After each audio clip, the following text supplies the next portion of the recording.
Chapter 14. Poor Ginger.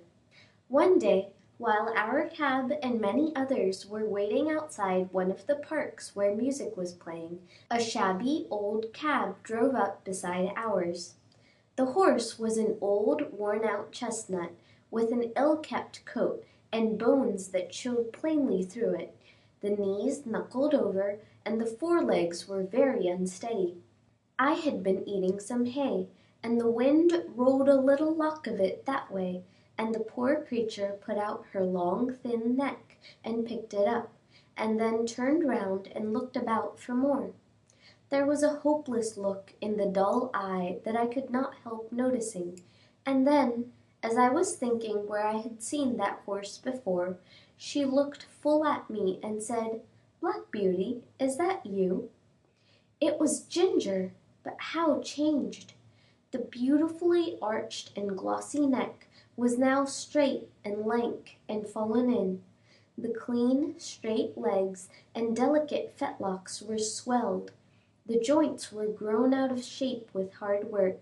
The face, that was once so full of spirit and life, was now full of suffering, and I could tell by the heaving of her sides and her frequent cough how bad her breath was. Our drivers were standing together a little way off, so I sidled up to her a step or two that we might have a little quiet talk.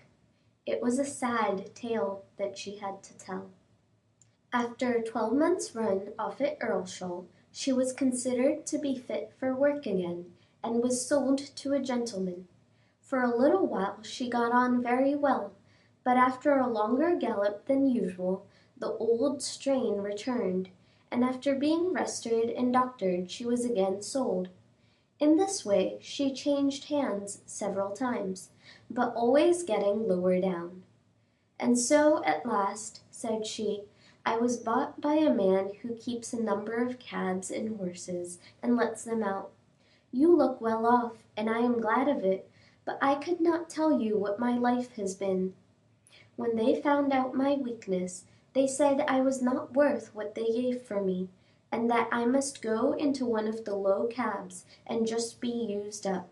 That is what they are doing, whipping and working with never one thought of what I suffer. They paid for me, and must get it out of me, they say.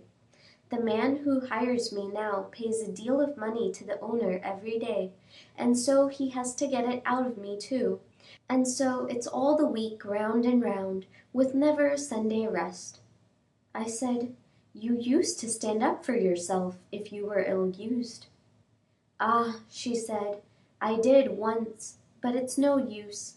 Men are strongest, and if they are cruel and have no feeling, there is nothing that we can do but just bear it on and on to the end. I wish the end was come. I wish I was dead. I have seen dead horses, and I am sure they do not suffer pain." I was very much troubled, and I put my nose up to hers, but I could say nothing to comfort her. I think she was pleased to see me, for she said, "You were the only friend I ever had." Just then her driver came up, and with a tug at her mouth, backed her out of the line and drove off, leaving me very sad indeed. A short time after this, a cart with a dead horse in it passed our cab stand. The head hung out of the cart tail, the lifeless tongue was slowly dropping with blood, and the sunken eyes.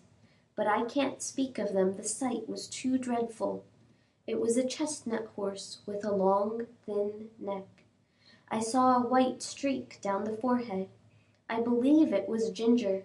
I hoped it was, for then her troubles would be over. Oh, if men were more merciful, they would shoot us before we came to such misery. End of chapter 14. Recording by Prachi Pense, Wilmington, Delaware.